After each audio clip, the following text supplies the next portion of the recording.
क्या आपकी टांगों में दर्द, कमज़ोरी या चलने में मुश्किल बढ़ती जा रही है? क्या सीढ़ियाँ चढ़ते वक्त घुटनों में दर्द महसूस होता है? और क्या 60 साल की उम्र के बाद आपको लगता है कि जिस्म पहले जैसा मजबूत नहीं रहा? तो आज की ये वीडियो आपके लिए बहुत ही अहम है, क्योंकि आज मैं आपको एक ऐसी कुदरती सुबह की ग़िज़ा के बारे में बताऊंगा जो टांगों की कमज़ोरी कम करने, जोड़ मजबूत बनाने और चलने फिरने में आसानी पैदा करने में मदद दे सकती है। सबसे अच्छी बात यह है कि ये सब चीज़ें आपके घर के किचन में मौजूद होती हैं। अस्सलाम वालेकुम दोस्तों, अगर आप सेहत, फिटनेस और कुदरती इलाज से मुतालिक मालूमात पसंद करते हैं तो वीडियो को लाइक कीजिए,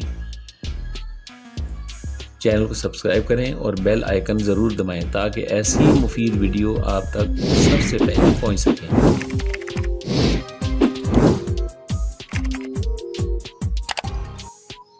चलिए जानते हैं वो सुबह का ताकतवर नुस्खे जो 60 साल के बाद टांगों की ताकत और मोबिलिटी को बेहतर बनाने में मददगार साबित हो सकते हैं।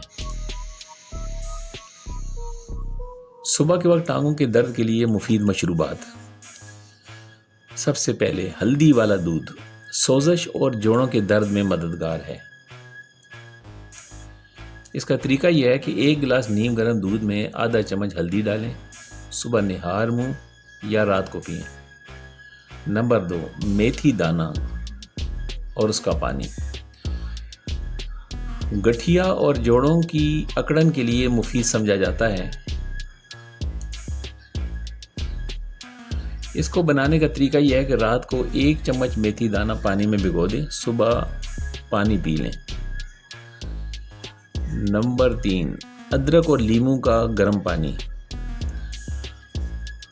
ये वो पानी है जो खून की रवानी को बेहतर करने और सोजिश को कम करने में मददगार है।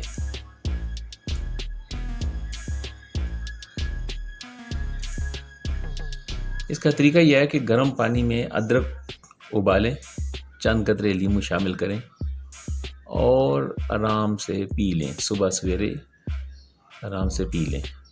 गर्म पानी में अदरक उबालें, चंद कतरे लीमू उसमें डालें और फिर उसको पी लें। नंबर 4, नारियल का पानी। अगर दर्द के साथ खिंचाव या कमज़ोरी हो तो इलेक्ट्रोलाइट्स में मदद दे सकता है। ये मशरूब, जिसे नारियल का पानी कहा जाता है। साथ साथ ये बातें भी बहुत अहम है कि रोज़ाना हल्की वॉक करें, पानी ज़्यादा पिएं, कैल्शियम और विटामिन डी की कमी चेक करवाते रहें, ज़्यादा देर तक बैठने से बचें। अगर शुगर या ब्लड प्रेशर है तो डॉक्टर से मशवरा करें। अगर आप चाहें